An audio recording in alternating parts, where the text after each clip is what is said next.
From the beginner to the professional, from the novice to the master, from playing, experimenting with things to create a masterpiece. These are all the elements of art, and our art on this program is sound. Hi, I'm L.V. Smith, host of the show Sounds Within. Now, I got to give a big shout out to not only the Smile Lady who got me in this thing, but also I have this guy who helped me get this band, and I got to give him a major recognition. James, come up here, man. Come over here. Come on over, James, man. I am so glad to have you here. To start with, anybody can play guitar. Thank you. Thank you. Yes, that's right. Anybody can play guitar. And the way I ran into these guys, or first, let's say Juan Munguia, episode number 2 of Anybody Can Play Guitar. YouTube.com/Anybody Can Play Guitar. Catch them there. Juan Munguia can introduce you to all these guys here, like he's done before. And that's where I got him, LA Music College. So be there to catch him. And what is the name of this group? Juan Munguia Trio. Juan Munguia Trio. Actually, it's a quartet. Right now. Can't be better said. Okay, take it away, Juan.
That was Juan Munguia's band here, or I should say jazz group. Hey, Juan, welcome back. Hi, how are you, Elvi? Who are these fine gentlemen with you? Well, we have Aaron Kaplan on the tenor saxophone, Sam Norman on the bass guitar, and Marcelo Bucater on drums. I love it. What were we listening to? It's Who's Behind You is an original composition. Okay, great, great. Now, I got a few questions, and we're going to parse it down because I'd rather have listen more music, but we got to find out more about you. What makes Juan Juan? Well, I guess my DNA and my friends, family, and the books I read. And the books you read. We're going to get back into that. Now, I got a question I'm going to ask every member, so be ready or not, here it comes. Go back to your time cell. What was the very first sound you ever remember in life, period? I have to say it was a cuckoo clock in my house when I was growing up. It would sound every hour. Wow, wow, wow. And we're going to have to go ask the other member. And when your name again is? My name's Aaron Kaplan. Aaron Kaplan. Now, go check back with you. What was the very first sound you remember in life? The very first sound I remember, I'd say, is the rustling or raking of these leaves where I grew up in New Jersey. I remember in the fall, there's a lot of leaves, and I hear this metal clashing with these leaves. So you're an East Coast guy? Yes. Love it. Love it, love it. I'll be back with you. Marcelo, it's been too long. How are you? I'm good, and you? What was the very first sound you remember in life? I would say my parents. Why do you say your parents? Probably they talking to me, like, and putting some music and classical music. They always said that Beethoven and Mozart, that was the beginning. The beginning. Hey, Sam. Telegram Sam, my man. Wrong song, but hey, we still have the man Sam. Okay. What was the very first sound you remember in life? Probably the sound of the wind. The wind. Yeah, I was, as like a small child, my dad would take me hiking and I'd be like sat on his back in like a carrier. And then that was like back in England, and it was always raining, and I would hear the wind and the sound of the rain kind of hitting my dad's kind of coat. That'd be it, yeah. Wonderful. Great. You know what? We're going to have some more music. So what do you have for us, Juan? Well, now we're going to play a ballad. It's called Horizon. Okay. Take it away, Juan Munguia and his quartet, Horizon.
Horizon by Juan Munguia and his quartet, otherwise known as the Los Angeles College Of music.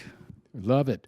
Okay, Juan, since time is a major demon because we'd rather have more music this show, who are some of your mentors? Well, I'd say Brad Rabuchin and Tony Salaco. They are my main, the guys that have helped me the most. And how did you run into them or get inspired by them? I met them at the LA Music Academy. Brad was my private teacher of guitar, and Tony was the one that was leading the jazz ensemble. So he's a drummer. Yeah, that's how I met him. And how did you form this group? Well, at first I started playing on the class for Tony. He had some ensembles, and then I saw Marcelo playing there, and I was like, man, this guy can really play. And I wanted to start doing my own thing. So then I did always a jazz ensemble with Sam. So I was like, okay, he's a bass player. Now we need a good drummer. And then I asked him. And then later on, I was learning the saxophone, and he was my teacher. And I was like, hey, would you like to come play with us? And that's how we started playing. So are you more inspired by sax players more than guitar players? Yeah, now, yeah. At the beginning, it was all blues. It was all Clapton and Jimi Hendrix. But then I started listening to jazz, and then it's just saxophone all the time. Sax does have a human voice, and maybe when we get back together, we have to hear more what Brother Kaplan has to share with us. Yeah, definitely, yeah. He's a great saxophone player, good teacher, too. Indeed. So what are we going to hear next? Well, now we're going to listen Coffee Beans. That actually I wrote it thinking on having a saxophone player.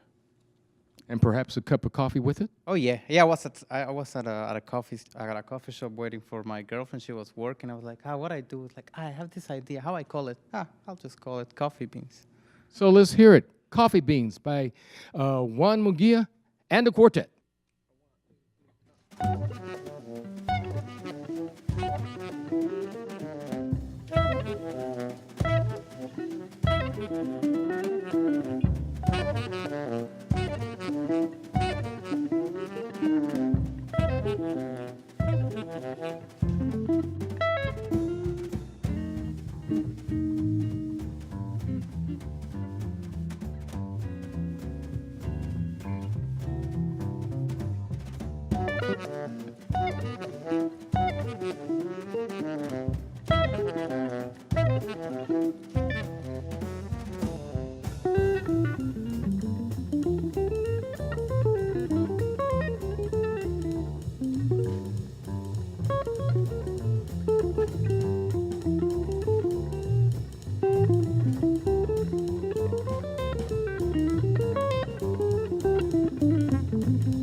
Hey, that was Coffee Beans by Juan Munguia and the Quartet. Hey, Juan, we're at towards the end. What inspiring words do you have to the audience for future players? Well, I'd say that the one thing I learned by coming here to the U.S. to study is that there is not such a thing as like raw, natural talent. I discovered that the ones that are really good, they just have more time doing it. So as long as you keep playing and you are constant and don't get discouraged because there's this guy your age that is already ripping it, don't worry about that. Just keep going and it's going to happen. There's no such thing as natural talent. Just do it, huh? Thank you again. This has been another edition of Sounds Within with L.V. Smith. Do tune in again. Peace.